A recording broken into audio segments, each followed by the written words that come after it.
two prominent examples of well-known patriots who were against the acceptance of the Constitution by the states were Patrick Henry of Virginia and Samuel Adams of Massachusetts, two well-known names. Patrick Henry, famous, of course, for the statement, "Give me liberty or give me death."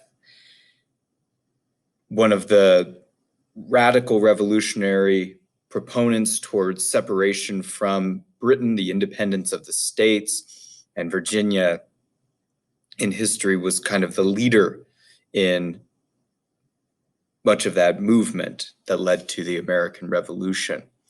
And then Sam Adams, of course, cousin of John Adams, known for the beer, but also known as a patriot stirring up and agitating issues against the British, particularly in Boston. Think of the Boston Massacre, where he was present, the Boston Tea Party, which he facilitated and executed, and was there at the Continental Congress to vote for independence, and which would lead to war with Britain.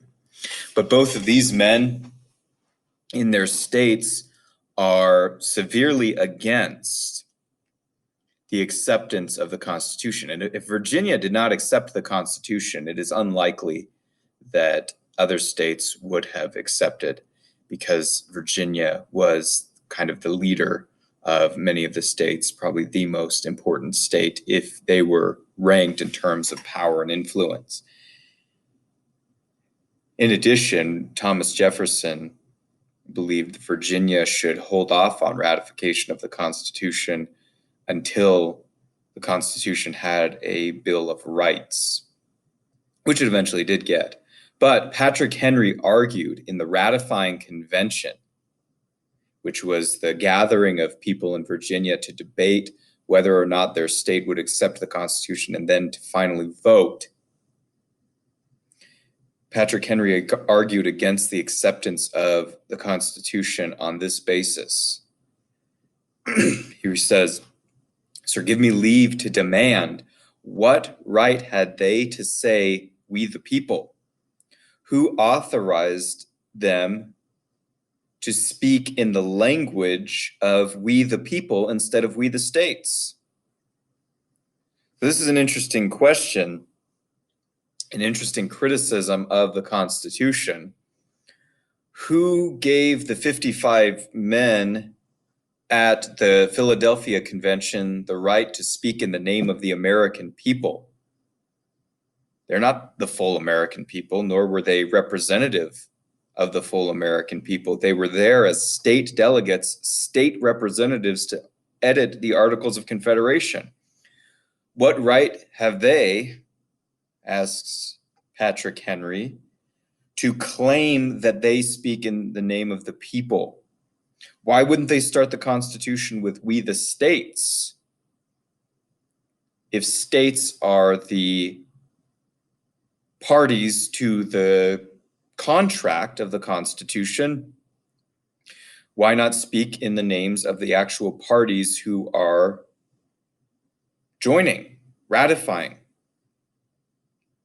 The implication is that if you speak in the name of the people, this would-be new government would have higher governmental authority than the states. It's an undermining of the government of the states in Patrick Henry's mind. Now, is that what was intended when "We the People" was written? I don't think so, but it was what was written.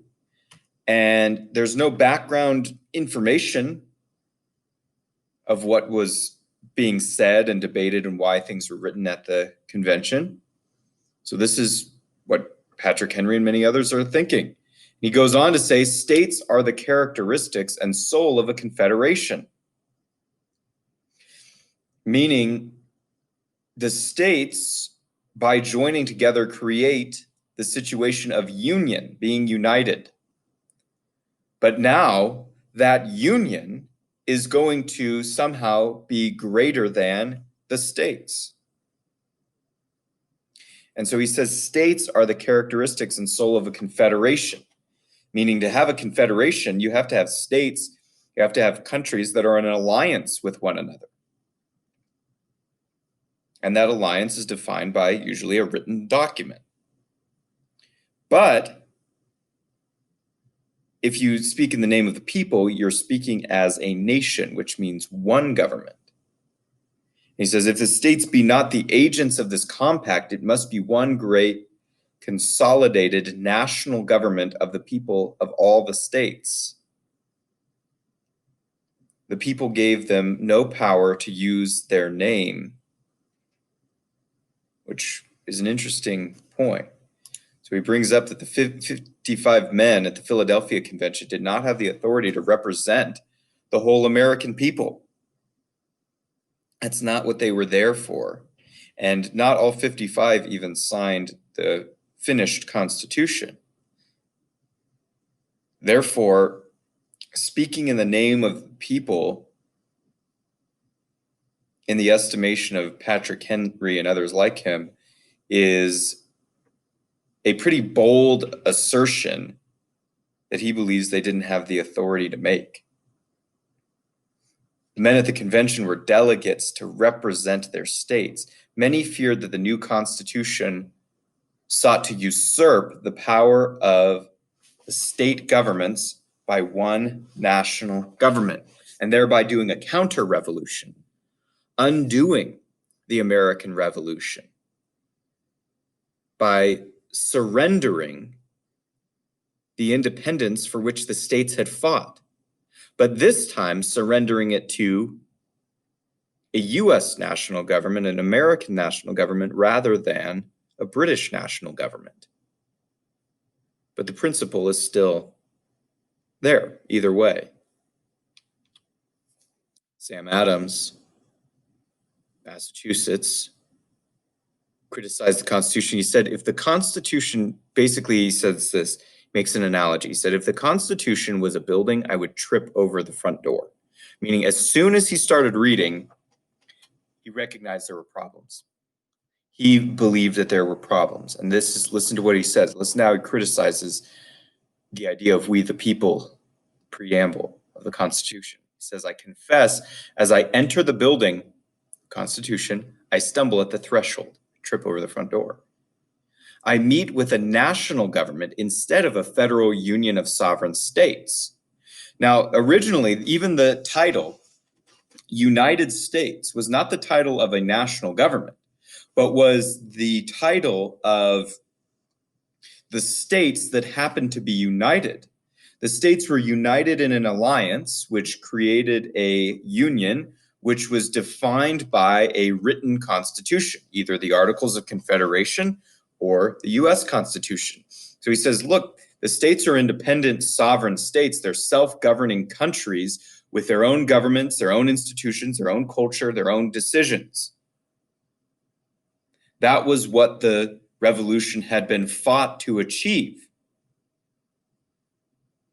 But he says, now when I read the Constitution, if it is saying what I think it is saying, that very principle has now been sacrificed in order to be replaced with one national government that will rule over and control the states. I meet with a national government instead of a federal union of the states. Now, it can be argued that the Constitution is not a national government system, but a federal government system where there is a union of co-equal states. And many arguments can be made for that in that favor. However, what Adams and what Patrick Henry recognized was that this surrendering of power by the states to a US government, whether federal or national, that very surrendering of power would continue the US government expansion to the point where it will be unlimitable, and unchallengeable. For example, the US government, the American government in the world that has started out the smallest and grown to be the largest in a matter of 200 years. When I say smallest, I don't mean smallest ever. I mean in terms of the amount of powers it had to manage for the states. If you start with the loose Continental Congress or the Articles of Confederation, that's the most minimal type of federal government possibly ever. And now 2020, modern day United States, the US federal government is the largest, most powerful, most expensive governmental entity on earth. And so Adams and Henry kind of have a point here that this national power has a tendency to grow. And when I say that it will be unlimitable, is if you keep in mind the fact that the states exited Britain to become independent, joined a union together under the Articles and under the Constitution, and then could no longer exit. At least the Civil War is fought over time, over the next 80 years, really, from when Samuel Adams is talking forward. The states and the different sections of the Union, North and South, slave and free, and then the West starts to develop in this as well. They begin to use the federal government as a tool of power against one another, eventually with the flashpoint, with the focal point being slavery.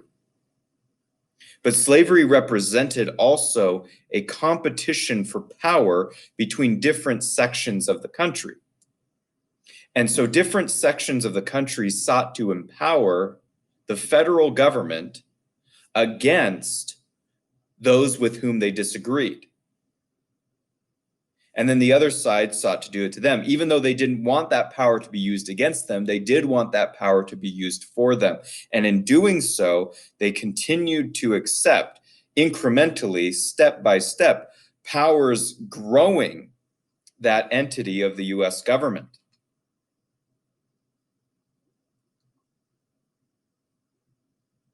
Eventually to the point where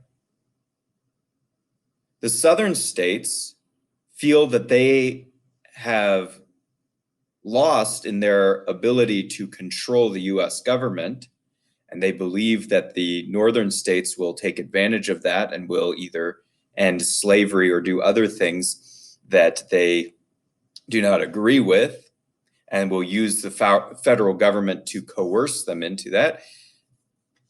The southern states exit. They exit the Union.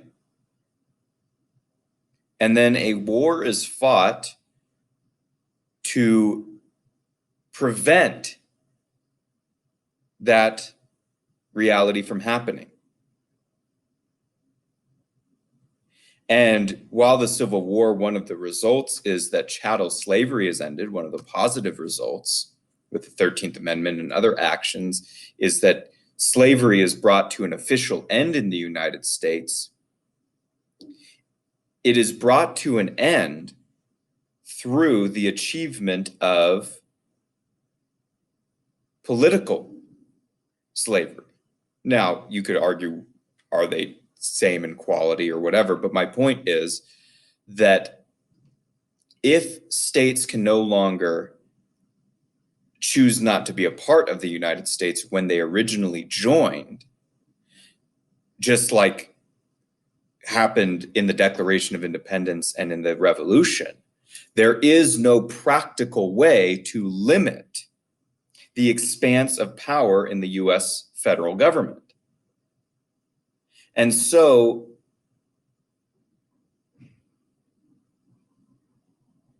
chattel slavery is gotten rid of at the cost of achieving political dominance. Because secession, the limitation of the power of a government by exiting,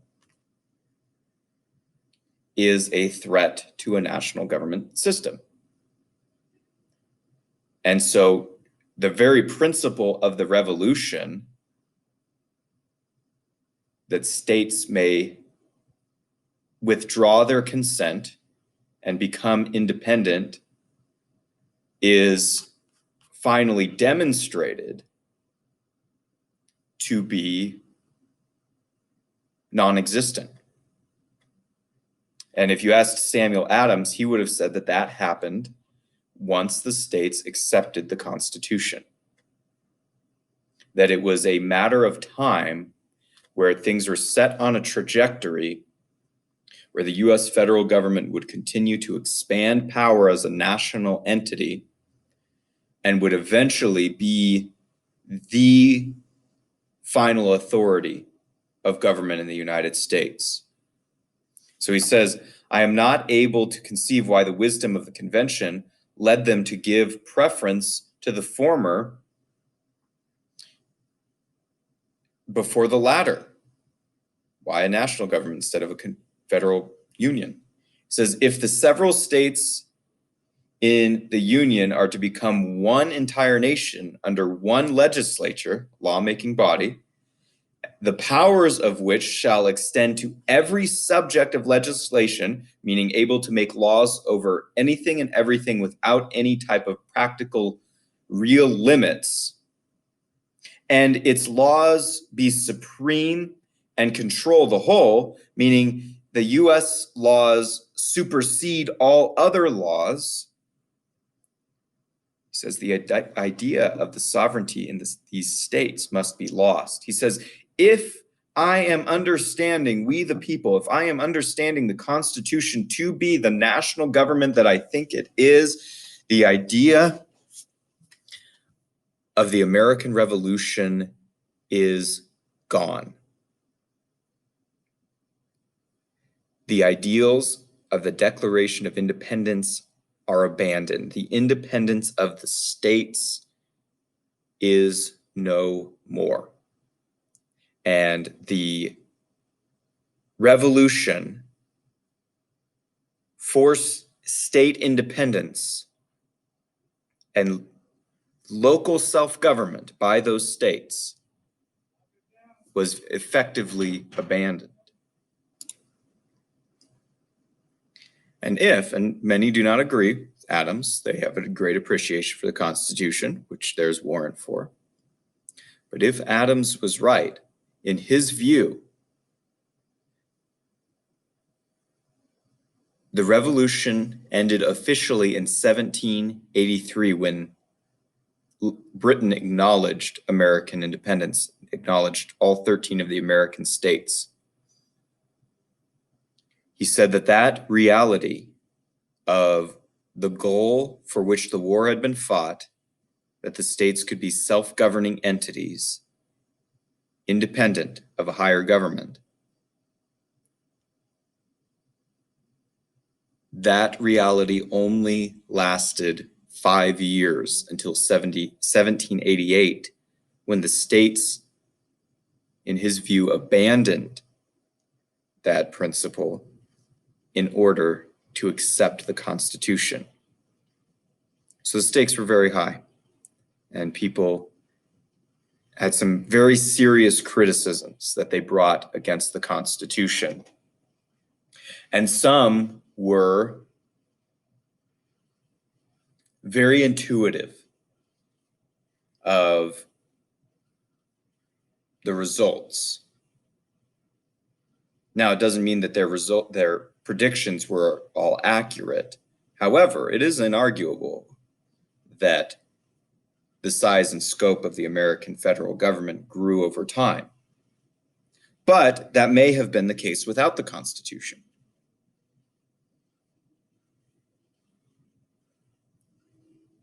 And sometimes it helps to view the principled critics of something in order to understand it more fully.